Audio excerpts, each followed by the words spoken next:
What's up to all of my Sages out there, and welcome back to Pulse of the Cosmos. This is your weekly astrology horoscope for the week of June 15th to the 21st of 2020. So let's get into it. We have so much going on. Come Sunday, the 21st, at the end of this week, depending on where you are in the world, we are going to have a new moon solar eclipse on the 0-degree solstice mark of Cancer.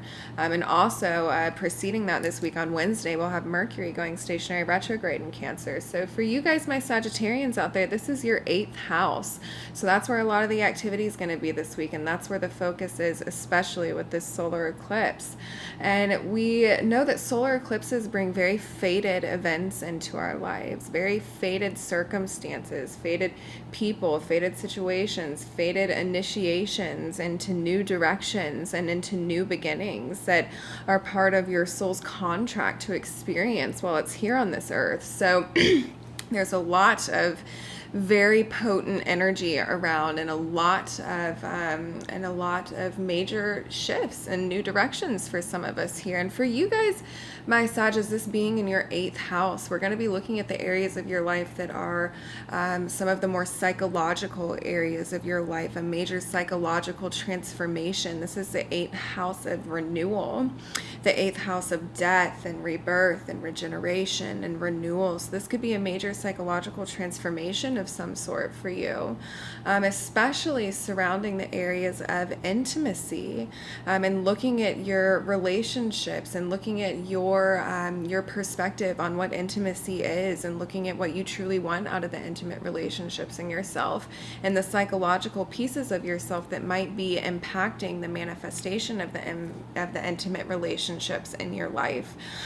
So a lot of depth and weight attached to this new moon beginning for you guys. And this is coming into a new phase. This is like a new phase of development in that area for you, where you are kind of leaning into these new spaces to psychologically transform and release some of these old toxic patterns, some of these old toxic behaviors, some of maybe these old belief systems that have been holding you back from achieving the true kind of intimate relationships you want, and your true needs and your true desires.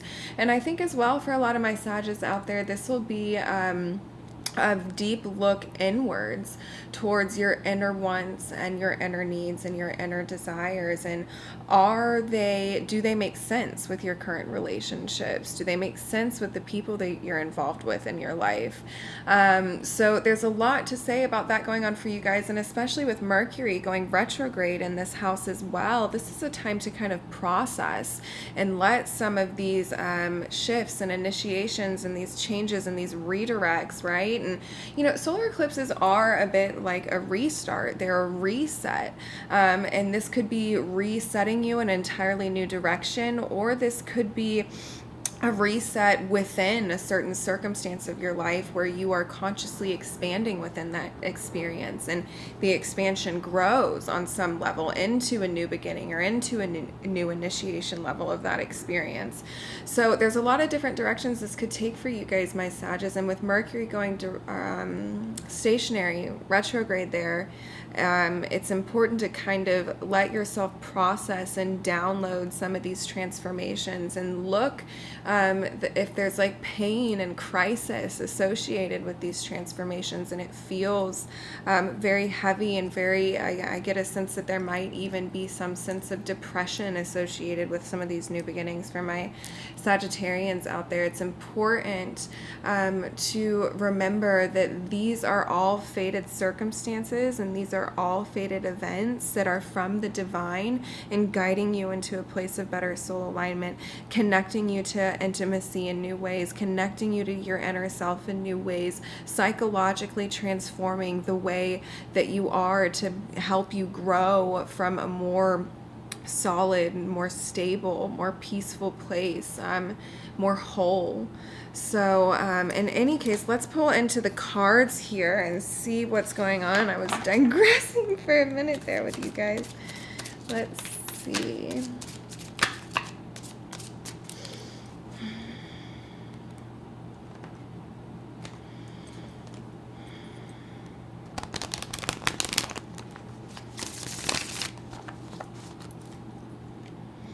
And be careful with the 8th house, you guys. This is also the 8th house, deals with obsession. So if you feel yourself getting obsessed over some kind of personal relationship or some kind of personal situation in a way that's unhealthy, that's definitely something to pay attention to and look to see where maybe you need to put some boundaries up for yourself in that situation, and do a little check on your mental health and see what's going on there, and maybe what some of the motivations or the foundations of this kind of intense obsession is going on in your life. So let's see here, one more shuffle.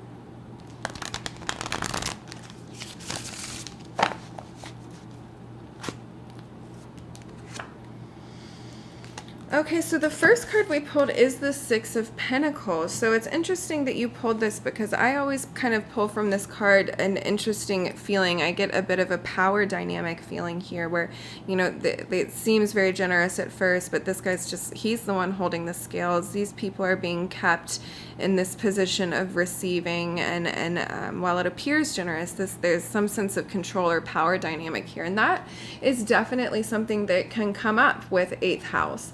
Is some kind of power struggle or some kind of power dynamic that you're in that maybe you need to assess from as an objective observer of that situation and see what's going on there. So let's see. The challenge is, okay, your challenge, you got the 10 of Pentacles. So this is interesting because it tells me that you feel a lot of lack, that you don't feel satiated, that you don't feel like you have the kind of abundance that you want in your life. Maybe there is that level of intimacy that you're craving and that you're not connecting with all this 8th house activity, and you feel this sense of yearning and you feel this sense of longing for some kind of completion there within yourself. And this could also be a money thing as well. 8th house does have to do with other people's resources and finances in that way. So this could be you in some kind of financial situation where you're in some kind of financial situation of where the balance and the scales are being held here, and you're crossed by not feeling the kind of financial abundance that you want, and just not feeling even just internally worthy. So let's see here. Next we pulled the Page of Cups. So this is interesting. So the Page of Cups is a very intuitive page, right? And he looks at things just very curiously, right? He's just kind of like playing around with this fish. So with this, and it's also someone who's a student of something. A page is a student, and as a Page of Cups, you're kind of paying attention to your intuition. You're paying attention to your emotions. You're paying attention to, do you feel emotionally nurtured? What is your intuition telling you at this point? All of our intuition is very heightened right now. If you're able to kind of channel into that, there's a lot of major psychic awakenings. There's a lot of people coming in touch with a lot of their intuitive gifts. So this tells me that some of these circumstances that you're in, in some of these situations that you're in involving this power dynamic, you have some kind of intuition about what the reality is there and about what kind of decisions you need to make surrounding that.